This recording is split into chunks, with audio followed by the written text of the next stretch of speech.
ఇప్పుడు మనం అమెరికా రాజ్యాంగానికి, ఇండియన్ రాజ్యాంగానికి మధ్య తేడా ఏంటో చూద్దాం. మొదటగా మనం చెప్పుకోవాల్సొచ్చేది ఏంది అంటే, భారత రాజ్యాంగంలో రాజ్యాంగం అమల్లోకి వచ్చేటప్పటికి 395 ఆర్టికల్స్ ఉన్నాయి. దాని తర్వాత పార్లమెంట్ కొన్ని ఆర్టికల్స్‌ని సబ్ క్లాసెస్ కింద జాయిన్ చేసింది.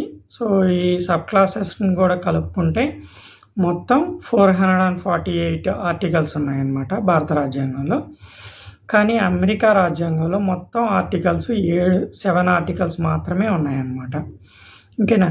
దీనివల్ల నీకేమవుతుంది అంటే, ఎప్పుడైనా ఏదైనా ఒక డెసిషన్ తీసుకోవాల్సి వచ్చినప్పుడు అమెరికా అనేది అంటే ఎంత త్వరగా వీలైతే అంత తొందరగా డెసిషన్ తీసుకోవడానికి పాసిబుల్ అవుతుందన్నమాట. అంటే ఇందులో ఏమవుతుందంటే మెయిన్గా చెప్పుకోవడానికి, భారత రాజ్యాంగంలో చూసినట్లయితే ప్రతిదీ వివరణాత్మకంగాను విశ్లేషించబడి రాయబడిందనమాట. సో, దానివల్ల నీకేమవుతుంది అంటే అంత తొందరగా డెసిషన్ తీసుకోవడానికి, అంత తొందరగా రాజ్యాంగం మీద ఒక నిర్ణయం తీసుకోవడానికి పాసిబుల్ అవ్వదన్నమాట. కొంత టైం పడుతుంది. ఎందుకు అంటే ఏదైనా ఒక ఆర్టికల్స్‌ని సవరించాలన్నా, లేకుండా ఉంటే ఏదైనా ఒక ఆర్టికల్‌ని మళ్ళీ రాజ్యాంగంలో చేర్చాలన్నా, ఆ ఆర్టికల్ ఇంకో ఏదైనా ఆర్టికల్‌ని ఓవర్‌కమ్ చేస్తుందా, ఎక్సీడ్ చేస్తుందా, ఓకేనా, అధిగమిస్తుందా లేదా అనేది చెక్ చేయాల్సి ఉంటుంది ఇక్కడ. అంతేకాకుండా ఇక్కడ మొత్తం కూడా వివరణాత్మకంగా ఉంది కాబట్టి భారత రాజ్యాంగంలో ప్రతి ఒక్క ఇండియన్ సిటిజన్‌కి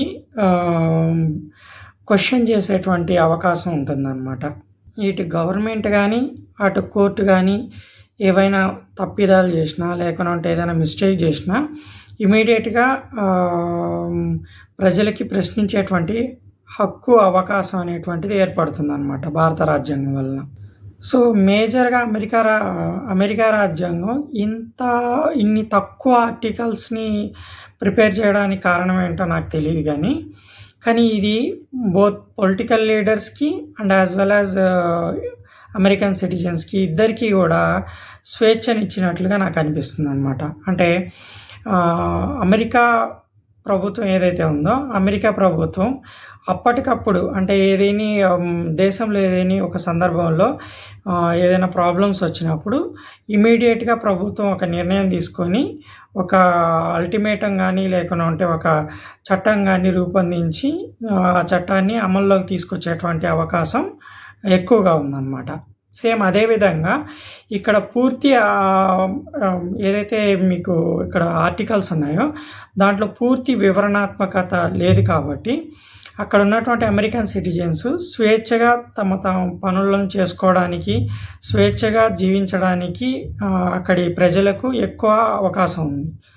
అంతేకాకుండా ఇక్కడ ఎక్కువగా లిటరసీ రేట్ ఎక్కువగా ఉంటుంది కాబట్టి ప్రతి ఒక్క అమెరికన్ సిటిజను పరిస్థితులను అర్థం చేసుకొని దానికి అనుగుణంగా నడుచుకుంటూ ఉంటారు. సో, దాని వలన కూడా ఇక్కడ ఆర్టికల్స్ తక్కువ ఉండడం వల్ల కూడా పాసిబుల్ అవుతుంది. కానీ ఇక్కడ ఇండియాలోకి వచ్చేటప్పటికి లిటరసీ రేటు ఎక్కువ లేదు కాబట్టి, తక్కువ ఉంది కాబట్టి, సో ఇక్కడ పూర్తి వివరణాత్మకత లేకపోతే ఏమవుతుంది అంటే కొన్ని మిస్టేక్స్ చేయడానికి, ప్రభుత్వాన్ని నడపడానికి కొంచెం కష్టమవుతుందన్నమాట. అంతేకాకుండా ఇక్కడ లిటరసీ రేట్ తక్కువగా ఉంది కాబట్టి పొలిటికల్ లీడర్స్ ప్రజలను మోసం చేసేటువంటి అవకాశం ఎక్కువగా ఉంటుందన్నమాట.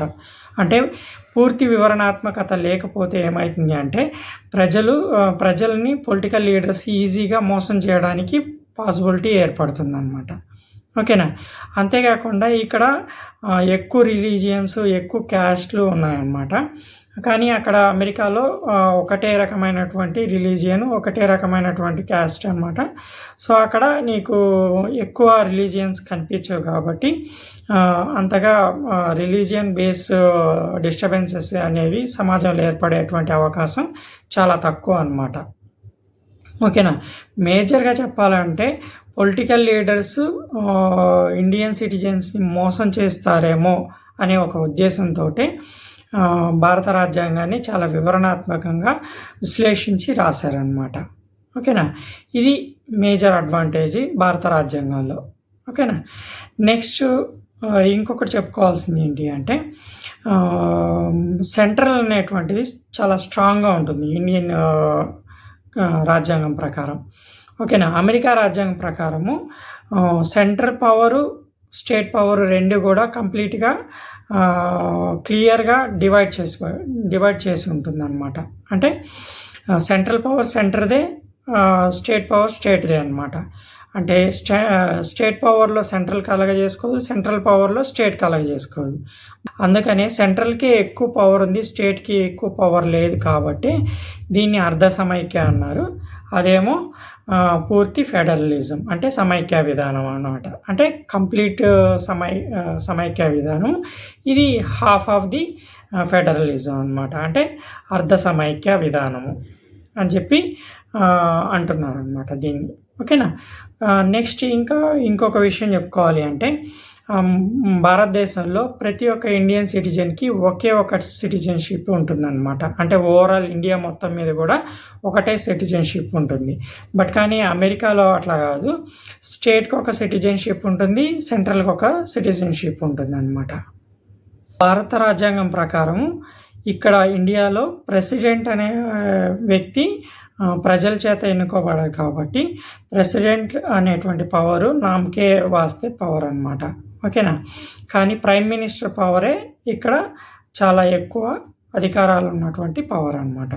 కానీ అమెరికా రాజ్యాంగం ప్రకారము ప్రెసిడెంటే అతిపెద్ద పవర్ అనమాట అక్కడ. ఓకేనా. అంటే అటు స్టేట్ గవర్నమెంట్కి, సెంట్రల్ గవర్నమెంట్కి మొత్తాన్ని కూడా లీడ్ చేసేది ఎవరు అంటే అక్కడి ప్రెసిడెంట్ అనమాట.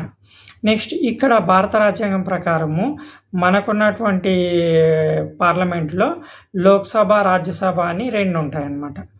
అదే అమెరికా రాజ్యాంగం ప్రకారము అక్కడ ఉన్నటువంటి పార్లమెంట్కి హౌస్ ఆఫ్ రిప్రజెంటేటివ్ అంటే హౌస్కి రిప్రజెంటేటివ్స్గా పనిచేస్తూ ఉంటారు. ఇంకొకటి సెనేట్ అన్నమాట. ఈ రెండు సభలు అక్కడ ఉంటాయి. అమెరికా రాజ్యాంగం ప్రకారం అయితే అక్కడ స్టేట్కి ఒక కోర్టు ఉంటుంది, సెంట్రల్కి ఒక కోర్టు ఉంటుంది అనమాట. ఓకేనా. ఈ సెంట్రల్కి ఉన్నటువంటి కోర్టుని మనం ఫెడరల్ కోర్టు అంటాము. అదే స్టేట్కి ఉన్నటువంటి కోర్టు ఏదైతే ఉందో దాన్ని స్టేట్ కోర్టు అంటాం అనమాట. ఇప్పుడు స్టేట్ కోర్టు ఇచ్చినటువంటి నిర్ణయం ఏదైతే ఉంటుందో అది స్టేట్ మొత్తం కూడా అమల్లోకి వస్తుంది అనమాట.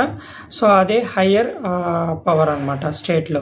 అది మళ్ళీ సెంట్రల్కి అప్పీల్ చేసుకోవడానికి ఉండదు అనమాట. అంటే ఫెడరల్ కోర్టుకి అప్పీల్ చేసుకోవడానికి ఉండదు. సో దాంట్లో ఏదైనా సెంట్రల్కి సంబంధించినటువంటి విషయం ఏదైనా ఉంటే కనుక అప్పుడు మాత్రమే అది ఫెడరల్ కోర్టుకి వెళ్తుంది. లేకపోతే ఫైనల్ డెసిషన్ అంతా కూడా స్టేట్లో ఉండేటువంటి కోర్టు ఏదైతే ఉంటుందో ఆ స్టేట్ కోర్టు యొక్క అధికారాలే అక్కడ స్టేట్లో అమల్లోకి వస్తాయి అన్నమాట. అదే ఇండియన్ రాజ్యాంగం ప్రకారం ఏమవుతుంది అంటే ఓన్లీ ఒక సింగిల్ కోర్ట్ అనమాట. అదే సుప్రీంకోర్టు. సుప్రీంకోర్టే చాలా అతిపెద్ద అధికారం కలిగినటువంటి కోర్టు అనమాట. ఇప్పుడు హైకోర్టులో ఏదైనా ఒక కేసు అనేటువంటిది సాల్వ్ అవ్వనట్లయితే ఓకేనా, సో దాన్ని మళ్ళీ మనం సుప్రీంకోర్టుకి అప్పీల్ చేసుకునేటువంటి అధికారం ఉంటుందన్నమాట ఇక్కడ ఇండియన్ సిటిజన్స్కి. ఓకేనా.